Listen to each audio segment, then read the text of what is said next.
SIR पर अपने ही खेला में फंसी ममता बनर्जी। एसआईआर फॉर्म लेने पर बीजेपी ने ममता बनर्जी को घेरा। एसआईआर के डर से बंगाल से भाग रहे घुसपैठिए। पश्चिम बंगाल में एसआईआर को लेकर के सियासी घमासान लगातार जारी है। सूबे की सत्ता पर काबिज टीएमसी और मुख्यमंत्री ममता बनर्जी ने एसआईआर को लेकर के केंद्र की मोदी सरकार और चुनाव आयोग के खिलाफ मोर्चा खोल रखा है। वहीं सियासी बयानी जंग के बीच बुधवार को बीएलओ ममता बनर्जी के कालीघाट स्थित आवास पहुंचे और उनको एक फॉर्म भी सौंपा, जिसे ममता बनर्जी ने स्वीकार कर लिया। अब इसको लेकर के सियासी बवाल तेज हो चुका है, जहां पर बीजेपी ने एक बार फिर से ममता बनर्जी पर जोरदार हमला बोला और बीजेपी का ये कहना है कि ममता बनर्जी और टीएमसी खुद यहां की जनता को भड़काने का काम कर रही है, जनता के बीच में भ्रम फैला रही है, लेकिन दूसरी ओर खुद ही एसआईआर का वो फॉर्म ले लेती है और इस फॉर्म को भरती है। यानी कि जो ममता बनर्जी और टीएमसी एसआईआर को लेकर के बंगाल की जनता के बीच भ्रम फैला रही थी, वो खुद अब इस जाल में फंस चुकी है।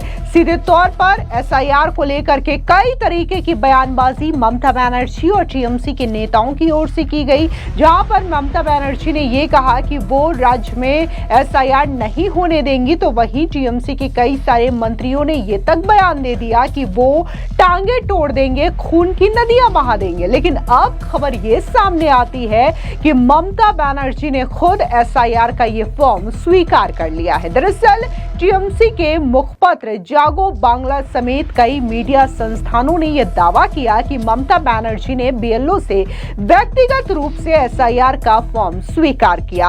अब जैसे ही यह खबर सामने आई, उसके बाद बीजेपी के नेता और पश्चिम बंगाल में नेता प्रतिपक्ष शुवेंदु अधिकारी, बीजेपी आईटी सेल के हेड अमित मालवीय और बीजेपी के विधायक लॉकेट चैटर्जी ने ममता बनर्जी पर जोरदार हमला बोला। इन नेताओं ने ममता बनर्जी को आड़े हाथों लेते हुए कहा कि पहले तो ममता बनर्जी ये कहती थी कि वो एसआईआर नहीं होने देंगी, बंगाल की जनता को एसआईआर, एनआरसी और सीए को लेकर के भ्रम फैलाती थी, लेकिन अब जब बीएलओ उनके आवास पर जाता है तो ममता बनर्जी खुद इस फॉर्म को स्वीकार कर लेती हैं, लेकिन जनता के सामने वो इस तरीके का रवैया अपनाती हैं। ये दोहरापन नहीं चलेगा। दरअसल आपको बता दें कि अब जिस तरीके से पश्चिम बंगाल में एसआईआर हो रहा है, तो इस बीच बड़ी खबर यह भी सामने आ रही है कि एसआईआर के डर से जितने भी अवैध घुसपैठिए हैं वो अपना ठिकाना खाली करके पश्चिम बंगाल से भाग रहे हैं। दरअसल आपको बता दें कि टीवी9 बांग्ला की एक रिपोर्ट की माने तो पश्चिम बंगाल में एसआईआर के डर से बांग्लादेशी घुसपैठिए भाग रहे हैं। स्थानीय लोगों का कहना है कि सॉल्ट लेक और न्यू टाउन के आसपास की जगह खाली हो रही है। यहाँ पर बड़ी तादाद में अवैध घुसपैठिए रहते थे,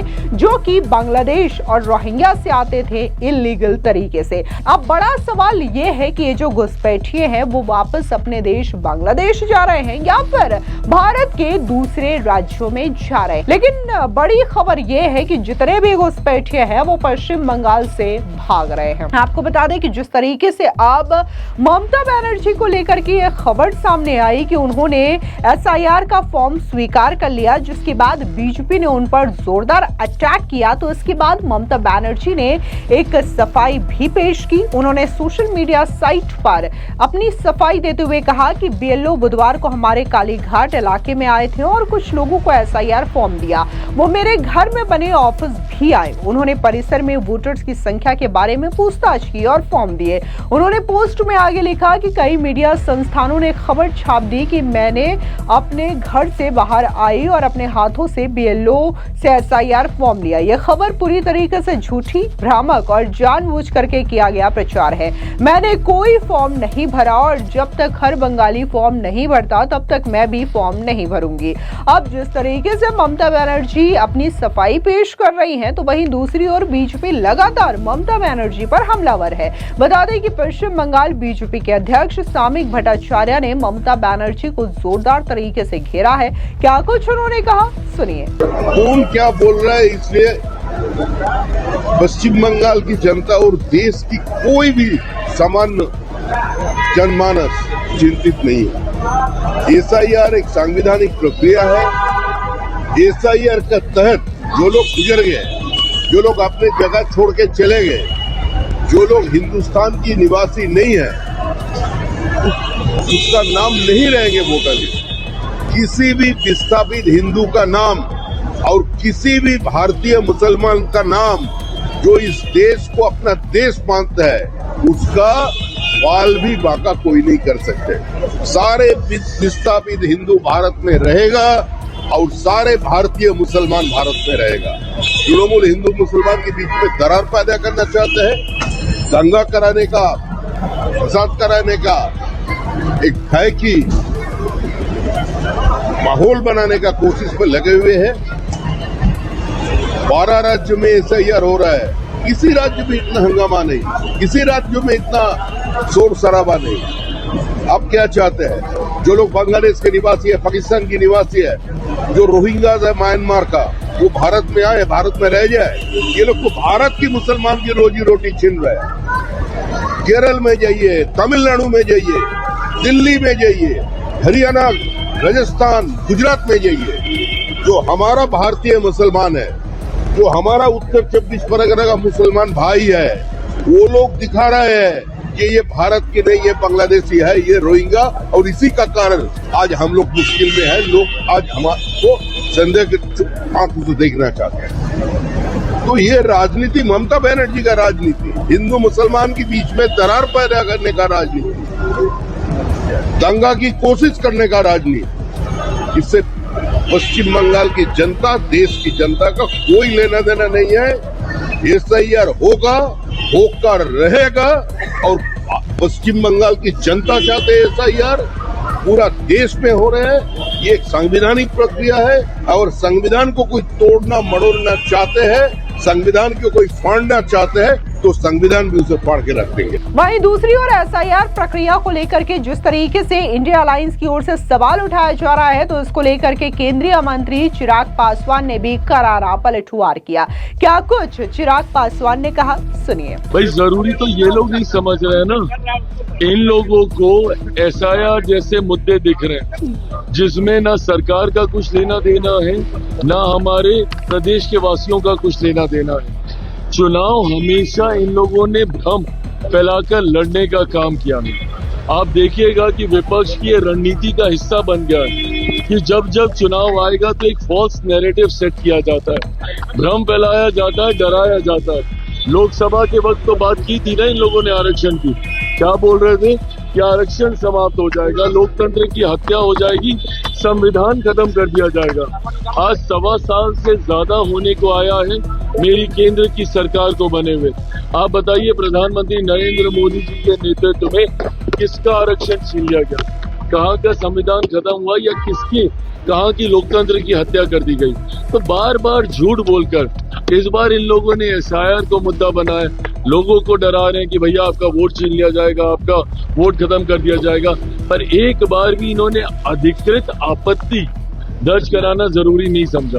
अगर ये मुद्दा आपको लगता है कि इतना ही ज्वलंत है, और अगर आपको स्वतंत्र संवैधानिक संस्था, अगर आपको चुनाव आयोग पर भी भरोसा नहीं है, तो प्रभु चाहिए तो एक बार कम से कम न्यायालय सुप्रीम कोर्ट जाइए, वहां पे जाकर आप अपनी शिकायत दर्ज कीजिए, उसके बाद दूध का दूध, पानी का पानी हो जाएगा।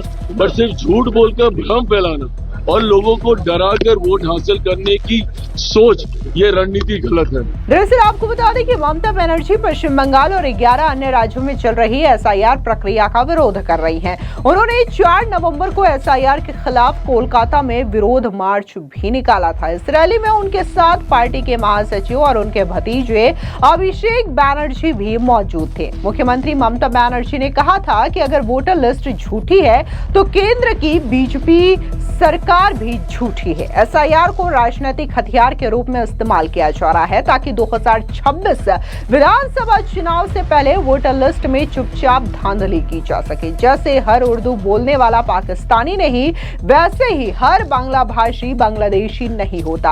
आपको बता दें कि देश के 12 राज्यों और केंद्र शासित प्रदेशों में वोटर लिस्ट अपडेट करने के लिए बूथ लेवल अधिकारी यानी कि बीएलओ 4 नवंबर से घर घर पहुंच रहे हैं। चुनाव आयोग ने बताया कि इन राज्यों में वोटर लिस्ट एसआईआर के लिए बीएलओ की ट्रेनिंग 28 अक्टूबर से 3 नवंबर तक हुई है।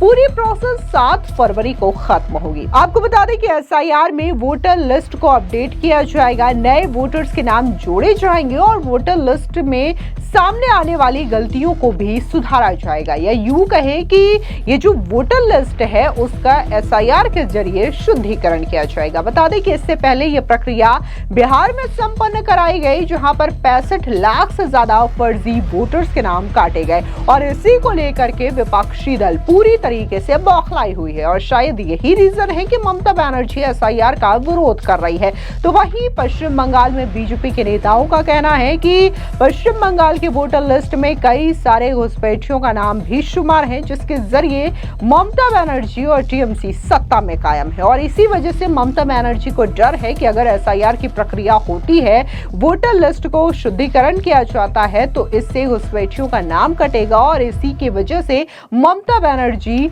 अब चुनाव नहीं जीत पाएंगी, जिसकी वजह से वो इस तरीके के तमाम हथकंडे अपना रही हैं। फिलहाल इस पूरी खबर पर आपकी क्या राय है, कमेंट सेक्शन में जरूर बताएं। धन्यवाद।